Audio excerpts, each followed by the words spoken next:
all these views and the opinions and the ground situation, we decided to announce elections to the 5 states with safety norms in place. At the heart of election process lies the sanctity and absolute veracity of the electoral roll. Subsequent to the recently conducted special summary revision exercise, the final electoral roll has been published on 5th January 2022 with 1st January 2022 as the qualifying date and is available to all political parties. Commission laid emphasis on registration of new age voters, women and persons with disabilities. A total number of 18.34 crore electors, including service voters, will take part in this election, out of which 8.55 crore are women electors. As a result of the hard work done by our officers in the field, we have some very encouraging figures to share with you. And there was a lot of emphasis on increasing the gender ratio. That is, the women's participation in electoral process. And I'm happy to say that it has been increased in all the 5 states. And as compared to the last assembly elections, and with Uttar Pradesh witnessing the maximum increase of 29 points, followed by Goa 24 points, Manipur 19 points, Uttarakhand 18 points, and Punjab 10 points. With this result, the gender ratio of various states is as under: Goa 1056, Manipur 1065, Punjab 902, Uttarakhand 928, and UP is 868. As many as 24.9 lakh first-time electors, that is between the age of 18-19, have got registered in the 5 states. And out of these, first-time women electors are 11.4 lakhs. In the 5 foregoing states, a total of 13.01 lakh PWD voters and 31.47 lakh senior citizens 80 plus age have been mapped. Their participation has been increasing and their presence at the polling stations serves to inspire the younger generation. Service electors, the personnel and security forces deployed in India's far-flung borders, and mission staff, 5.29 lakh service voters will vote in coming elections. After the electors, I would like to tell you about the polling stations. Another area of focus for the Commission has been the facilities available at the polling stations. We had instructed all COs and all DOs to visit all major polling stations to see and to ensure that all assured minimum facilities are available on all the polling stations. And like AMF, like drinking water, waiting area, electricity, ramps, toilets has been made available at all polling stations. All polling stations shall be necessarily located at ground floor for the accessibility point of view. They will be equipped with all COVID mitigation facilities like sanitizers, thermal scanners, masks, gloves, so that they are absolutely safe to our voters. And in view of the pandemic situation, the maximum number of electors at a polling station has been reduced from 1,500 to 1,250. With this particular reduction in the number of voters at a station, we have to increase our polling stations to 30,330 more. And now the total number of polling stations is 2,15,368. So the number of polling stations have been increased by 16% than the earlier assembly elections of 2017. Another significant indicator of the pressure on polling booths is the average number of voters per polling booth. By reduction of these numbers, our numbers of range from 672 in Goa, 688 in Manipur, 699 in Uttarakhand, 862 in Punjab, and 862 in UP. So these are comparable to the best in the world. On an average, these are the numbers for per person for polling stations. So all stations are less than 1,000, and you see 688, 699, which is very comfortable, and we can give a very good polling stations experience to the voters. As a part of our firm commitment towards greater constructive participation of women in the electoral process, Commission has mandated that at least one polling station managed exclusively by women shall be set up in every assembly constituency. Our officers have identified even much more than that. There are 690 assembly constituency, but we are setting up a total of 1,620 such polling stations that will be totally manned by women staff and the women security personnel as well. This will definitely empower the women, will set an example for others. The women can come freely to cast their votes without any hesitation and without any problem. Similarly, some polling stations will be exclusively managed by persons with disabilities. That will also give a sense of confidence to the persons and an inspiration to others. We have made special arrangements for PWDs. Commission is truly committed to ensuring a comfortable polling environment to persons with disabilities. They shall be given priority for entering polling booths, provision made for designated parking spaces close to the entrance of polling stations.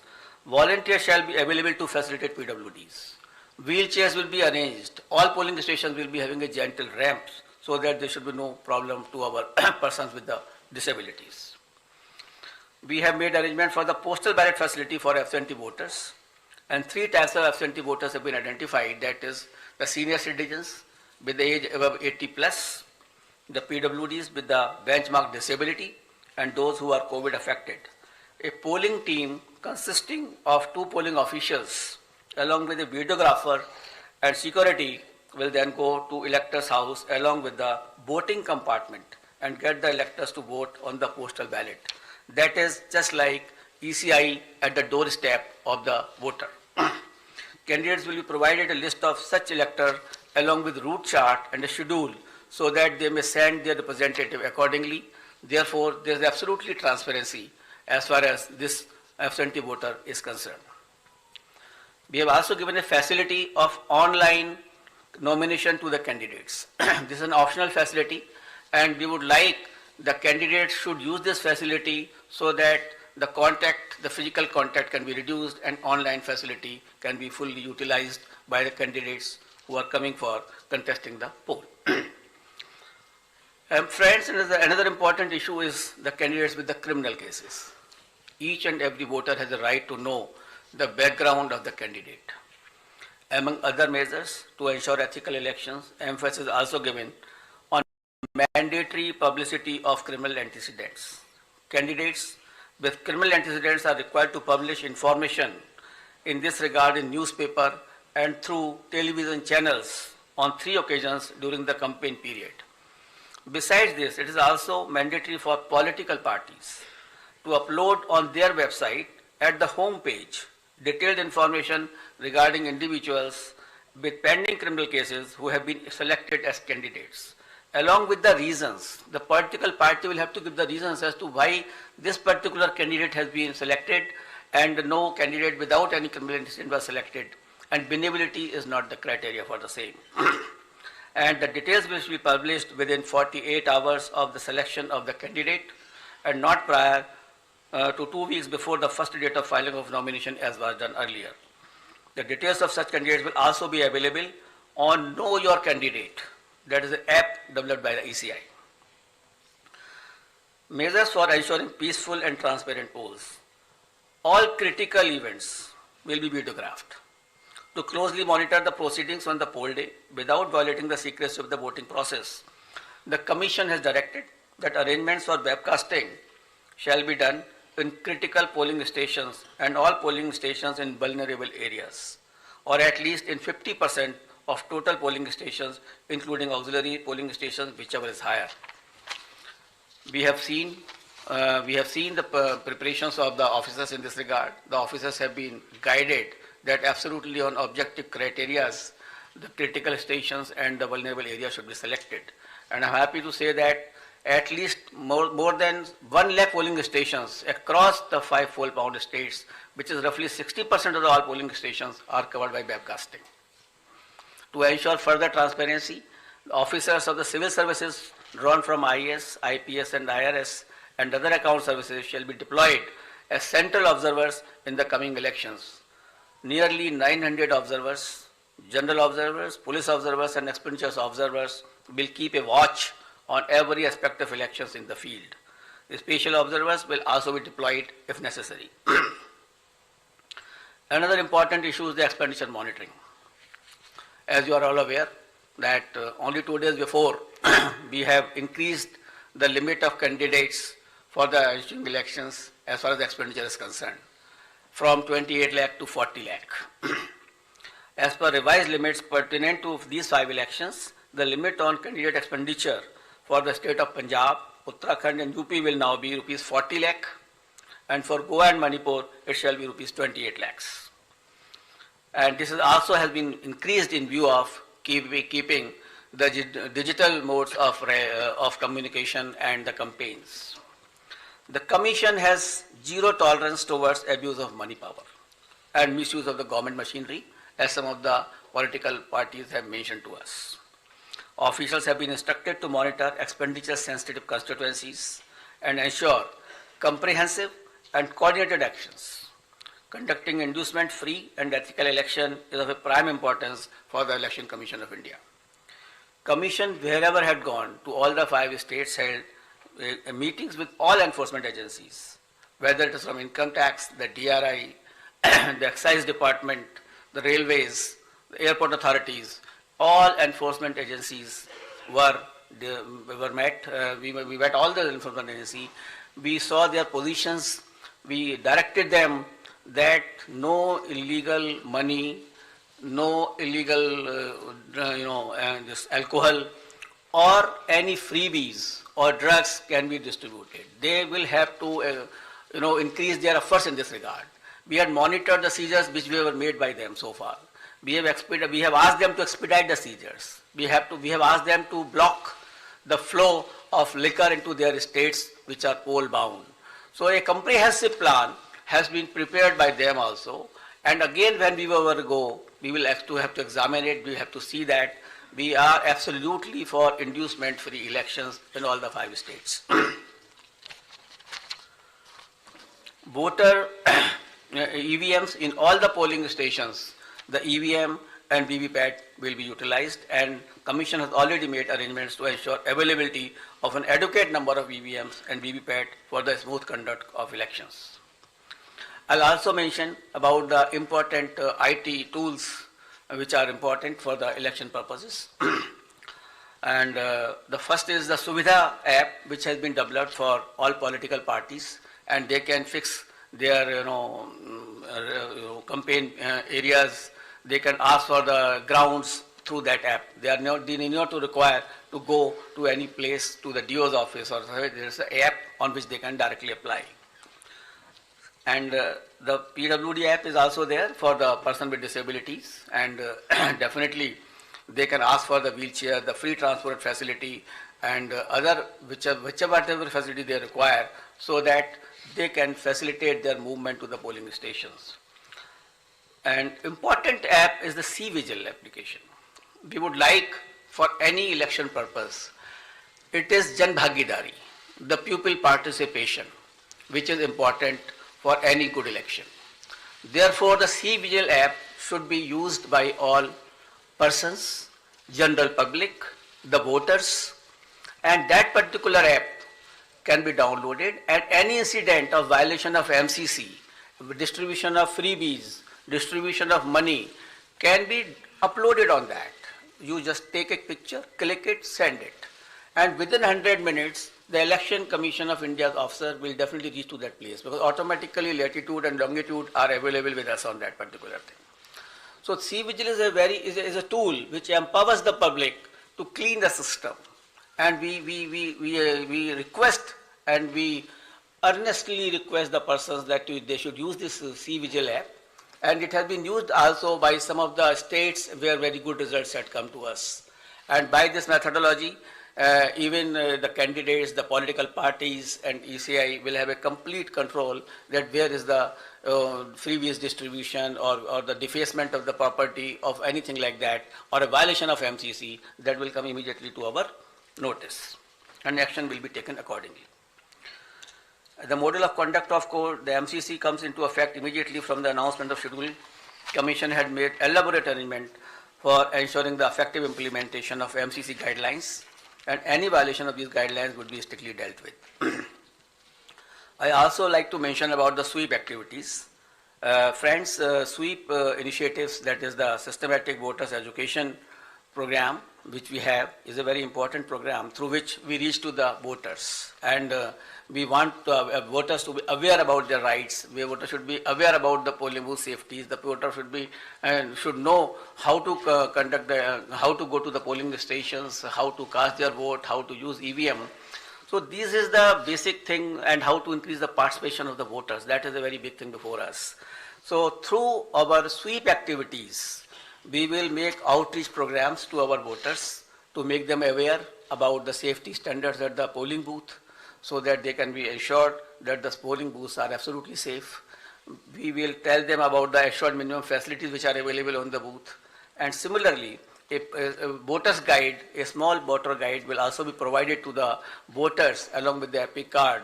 And the first time voters will also be given a letter giving in a voting and the various features as to how the elections are to be conducted, to make them empowered actually. Until unless you make the voters empowered, until unless they realize their duties, and unless they are absolutely informed, the election process will not be clean. So it is our endeavor through the sweep activities or otherwise that outreach program should be absolutely vibrant and we can reach to the voter. And one more important area for the voter participation, that we have identified all the polling booths where the voters' participation was less in comparison to the earlier years or otherwise also. That the national average or the state average is suppose 80%, and then we have identified the polling stations where it was much less. So the targeted intervention will be made by the sweep activities, by the BLOs, and to find out that why that particular percentage was less. For a strengthening of the democracy, it is essential that all persons should participate. The 60% or less or 50% participation is not sufficient. And the Election Commission of India is trying its level best to make a targeted intervention to motivate the persons that they should come out to the polling in large number of the cases. Now I come to COVID protocols and COVID safe elections, I think, for which many persons are waiting, and a lot of queries were coming even before announcement of the polls. I will start that there were a lot of queries on this issue, that what will happen, what is going to happen. But I would like to start with a very couplet. यकीन हो तो कोई रास्ता निकलता है, हवा की ओट भी लेकर चिराग जलता है. So therefore यकीन होना चाहिए. We should have a yaqeen, we should have a faith, we should have a absolutely belief that we can pass through this particular pandemic also through our safety measures, through our proper following of the COVID appropriate behavior. Only then we can sail through effectively, safely into this election process, as has been done in earlier past elections also. The decision to go ahead with scheduled elections was taken after much deliberation, discussions, and careful analysis of the ever dynamic situation. The situation is very dynamic. It is not static. Nobody can predict. Nobody could have predicted earlier also, a month before. So the situation is very, very dynamic. Let me go back to the Constitution of India on this issue. Article 172(1) states clearly that every legislative assembly of every state, unless sooner dissolved, shall continue for 5 years, and no longer. So the period of any constituency is only up to 5 years and no longer. Any postponement of the assembly may result in a situation which denies people of that state the right to elect an accountable government of their choice. The government will have to be of their choice. It is a democratic process.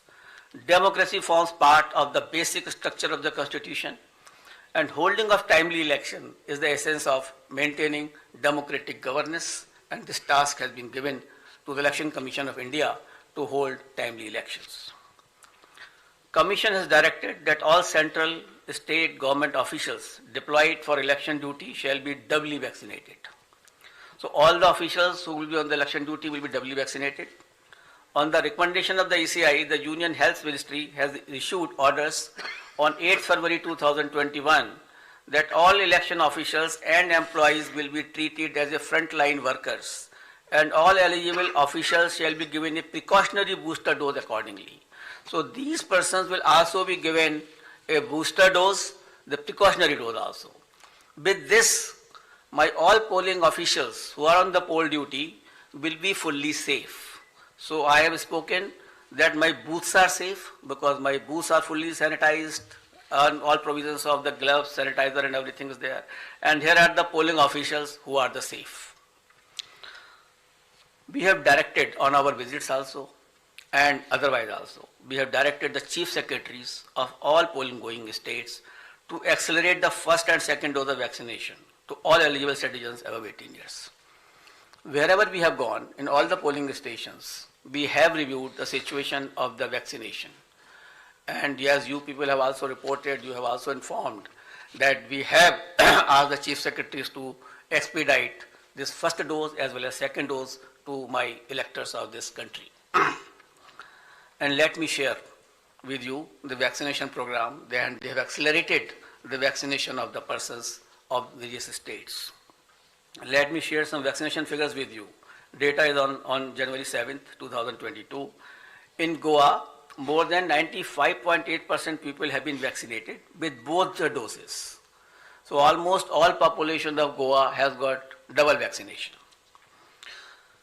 And in Uttarakhand, people have got 99.6% people have got their first dose and 83% have got the second dose. So in Uttarakhand also, the large number of population is vaccinated. In Uttar Pradesh, which was lacking earlier, but after our interventions and after our discussions over there, 90% population had been administered first dose and more than 52% had taken both the doses. In Punjab, 82% had been given the first dose of vaccination and 46% covered by both the doses. In Manipur, 57% had been jabbed with the first dose while 43% had been administered both the doses. In absolute figures, as on January 7, 2022, more than 15 crore people in these 5 states together have got the first dose of vaccine and more than 9 crore people had been administered both the doses. So this was regarding the safety of electors.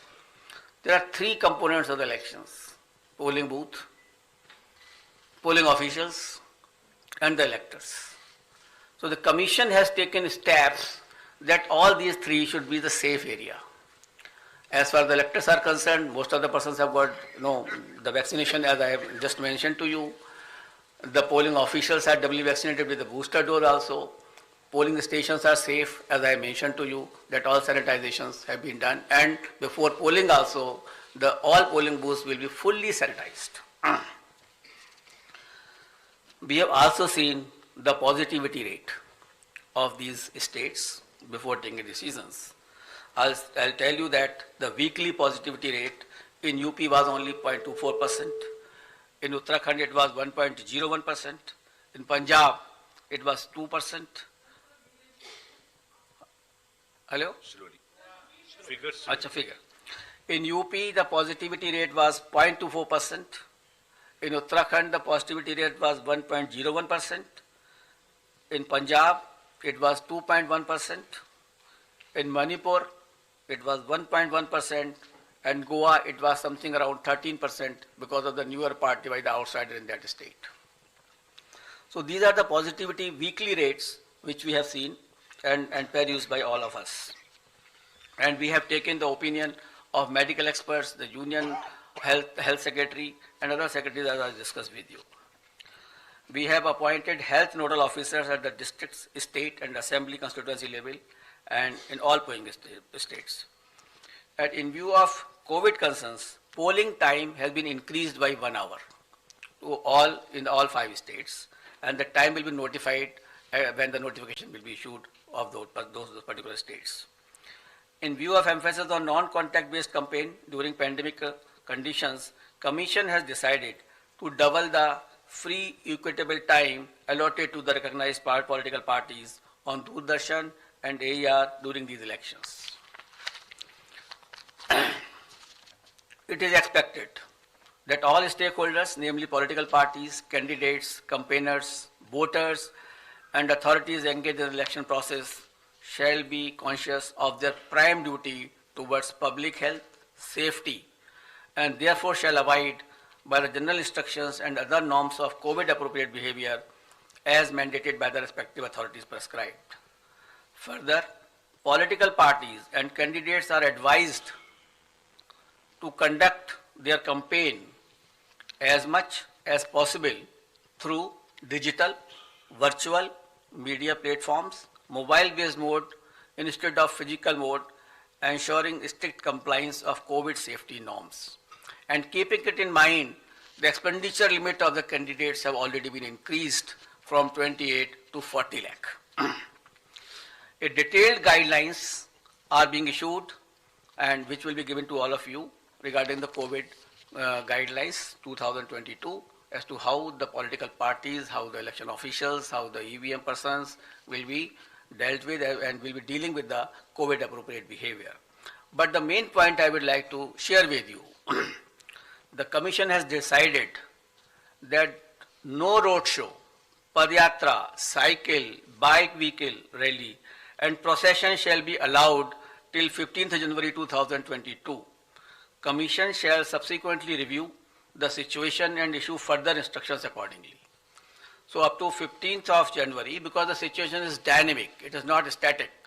No roadshow, no padyatra, no cycle, bike or vehicle rally and any procession. Similarly, no physical rally of political parties or probable candidates or any other group related to election shall be allowed till 15th January. Commission shall subsequently review the situation considering the situation of the pandemic and issue further instructions accordingly. So up to 15th of January, there is absolutely a moratorium of physical rally and physical road shows.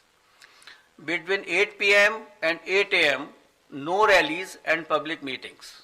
Similarly, like a campaign curfew that on any campaign day. That will continue.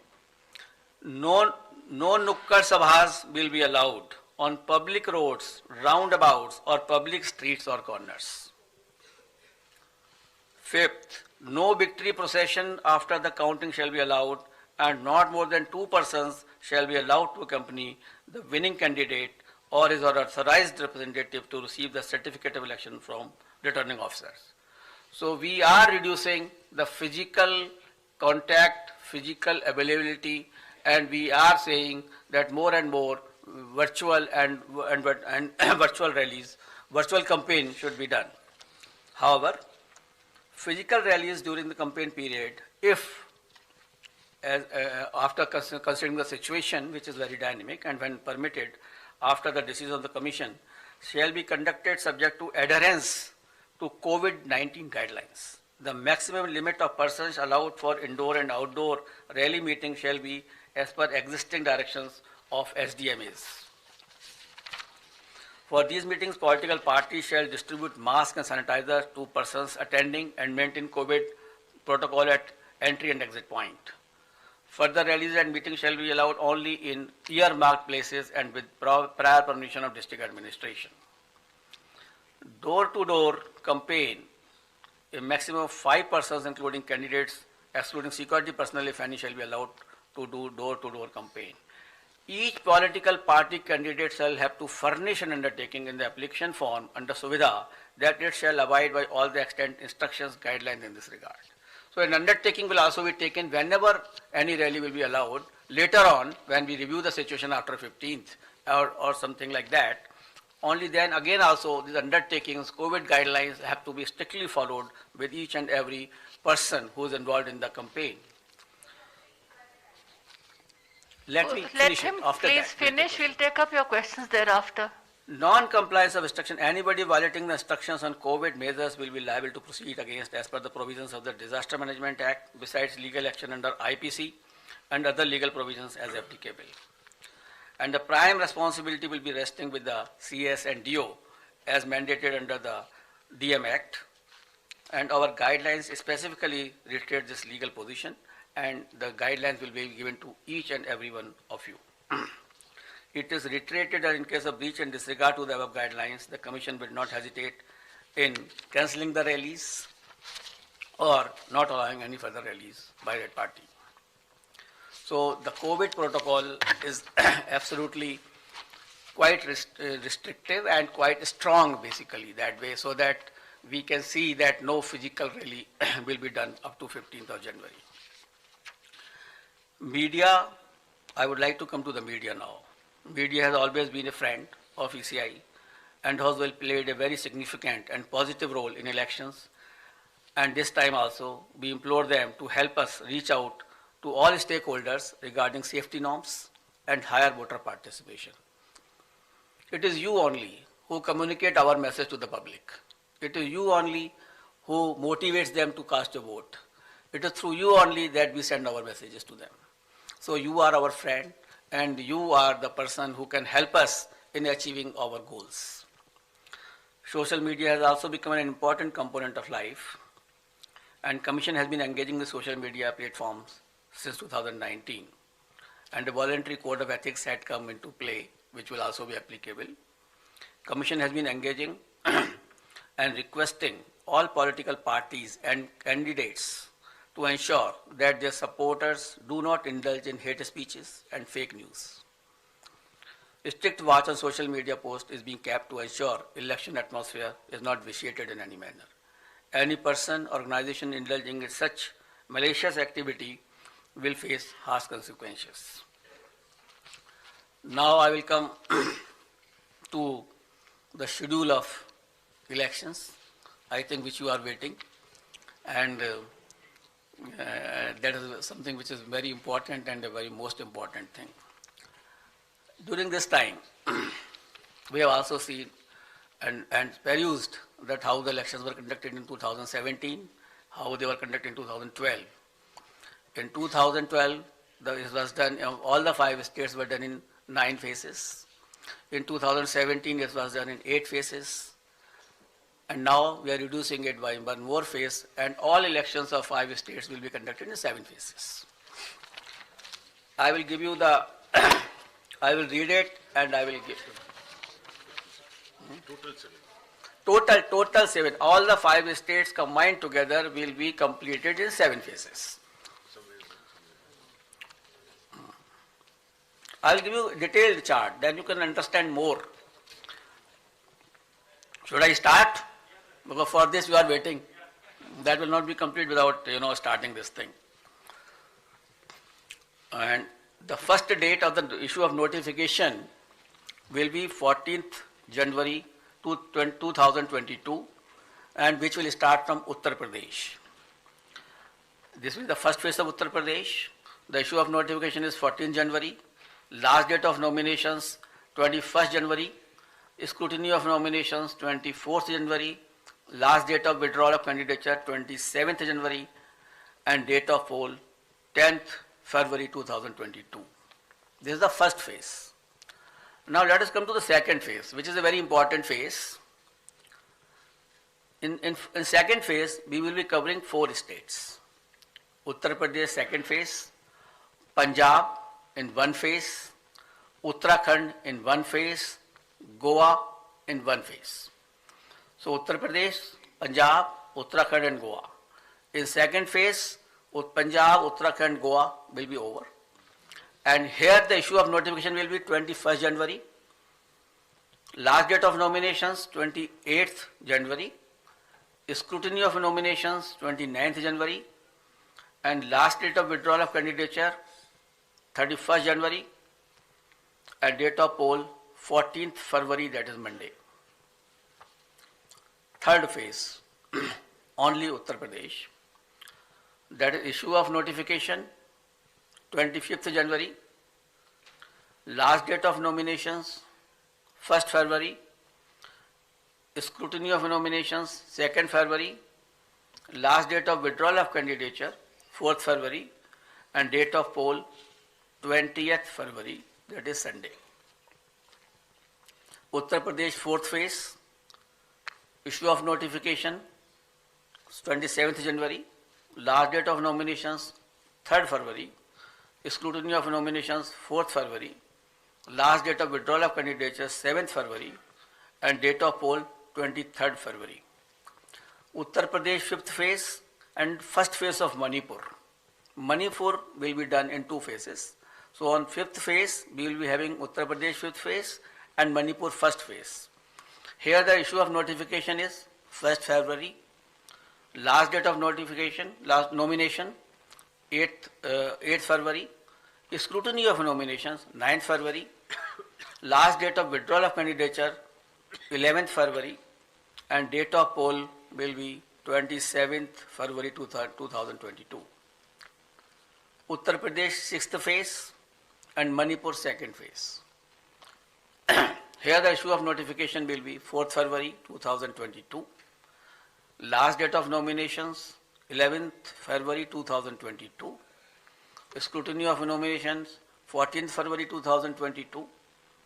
Last date of withdrawal of candidature 16th February and date of poll 3rd March, that is Thursday. That way Manipur also completed the 6th phase. Uttar Pradesh 7th phase. Issue of notifications 10th February. Last date of nominations 17th February. Scrutiny of nominations 18th February. Last date of withdrawal of candidature is 21st February and date of poll is 7th March. So on 7th March all polling will be over and the date of counting is 10th March 2022, that is Thursday. Last time 2017, the election was announced on 4th of January and the counting was on 11th and here we are announcing on 8th. So we are squeezing the time as also and the faces also. And that particular schedule will also be given to you and how the faces of UP have been put in 7 phases will also be provided to you by the media cell here. And we have ensured that in all 7 phases of UP, there should be equitable to be distribution of the assemblies and that particular map will be given to you by our media cell. Now we call upon all voters in these 5 states to come out and vote as enthusiastically as they have always done in the past, especially the senior citizens, persons with disability and women. Your presence at the polling stations, despite many odds and personal circumstances, is nothing short of being truly inspirational. Our fervent appeal to all stakeholders to maintain COVID-appropriate behavior at all times. I'm really thankful to my voters who have casted their vote in the earlier elections, during pandemic also, and basically in Bihar, in Assam, in Tamil Nadu, in West Bengal, and in many places, Puducherry, Kerala, in many places the voter turnout of female was much more than the men. And I am so grateful to all of them that in spite of their the personal inconveniences, they have come and cast their vote. That is the spirit of the voter. That we want that should remain always in their mind. And this is a festival of democracy. They should come out, as I have already enumerated in my earlier paras, that the voters' safety is there, the polling booth is safe, and the polling officials are safe. Therefore, I request to all the voters to come forward and cast their votes. Similarly, I will request to all political parties and entities to mentor their party workers to adhere to COVID safety guidelines, especially during the period of campaign. Let us all remember that the safety of each one of us is our collective responsibility. It is our collective responsibility, and together we can make this happen. Wishing you all the best. Thank you very much. We'll